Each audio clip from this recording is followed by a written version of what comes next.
Our topic for today is all about properties of addition and multiplication. For our first property, we have the closure property. For the closure property of addition, if we are going to add two integers, then their sum will still be an integer. For example, you have positive 5 plus positive 7, that is positive 12. And negative 4 plus negative 3, that is negative 7. The addends are integers, therefore their sum will also be an integer. Next, let's have the closure property of multiplication. For the closure property of multiplication, if two integers were multiplied, then their product is also an integer. For example, you have 5 times 3, that is 15. Negative 2 times 4, that is negative 8. If the factors are integers, therefore their product is also an integer. For our next property, we have the commutative property.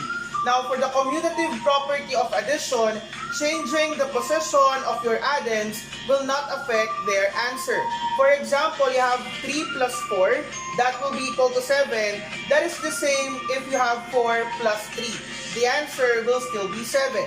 Another example, let's have negative 5 plus positive 8.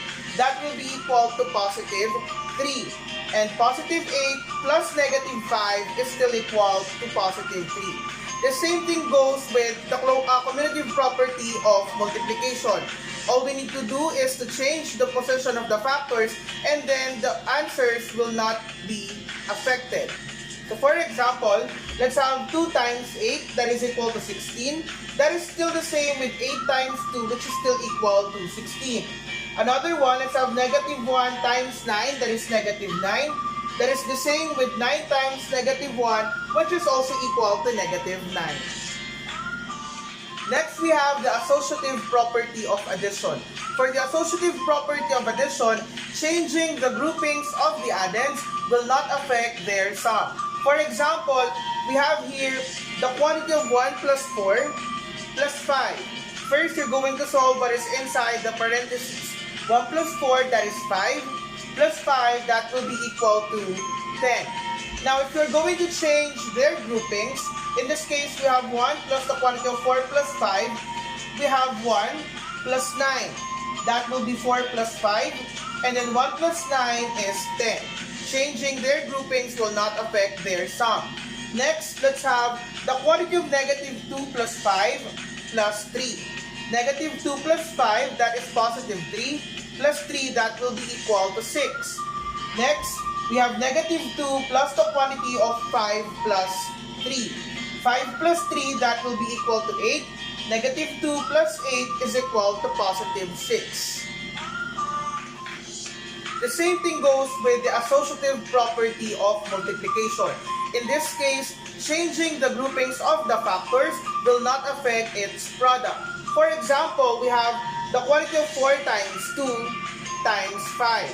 4 times 2, that will be equal to 8. And 8 times 5 is 40. That is the same with 4 times the quantity of 2 times 5. 2 times 5 will be equal to 10. And 4 times 10 is equal to 40. Next, let's have the quantity of negative 2 times 5 times negative 3. Negative 2 times 5 is equal to negative 10, and negative 10 times negative 3 is equal to 30. Always remember that negative times negative is positive. Next, we have negative 2 times the quantity of 5 times negative 3. 5 times negative 3, that is equal to negative 15, times negative 2, that will be equal to positive 30. Identity property. For the identity property of addition, any integer added to 0, the answer is the integer itself. For example, let's have 15 plus 0. 15 plus 0 is equal to positive 15. And 0 plus negative 7 is equal to negative 7. In this case, the 0 is what we call the identity element for addition. Now, the same thing goes with the identity property of multiplication. Any integer multiplied to 1, the answer is the integer itself. For example, you have 4 times 1, that is equal to positive 4. And 1 times negative 8 is equal to negative 8. For multiplication, its identity element is 1. Inverse property. For the inverse property of addition, let's have this example. 10 plus negative 10.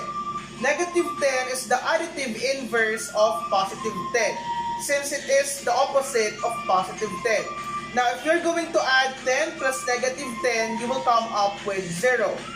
That is the same with negative 15 plus positive 15. Positive 15 is the additive inverse of negative 15, since it is the opposite of negative 15. Negative 15 plus 15 is equal to 0.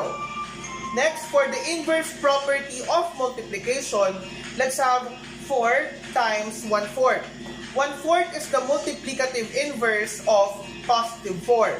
In order for us to get the multiplicative inverse, all we need to do is to get the reciprocal of the integers. And multiplying 4 and 1/4, you will come up with 1. Next, let's have negative 3 times negative 1/3. Negative 1/3 is the multiplicative inverse of negative 3. And multiplying negative 3 and negative 1/3 will also result to 1. Note that adding inverses, your answer will become 0, and multiplying inverses, your answer will become 0. Property of multiplication.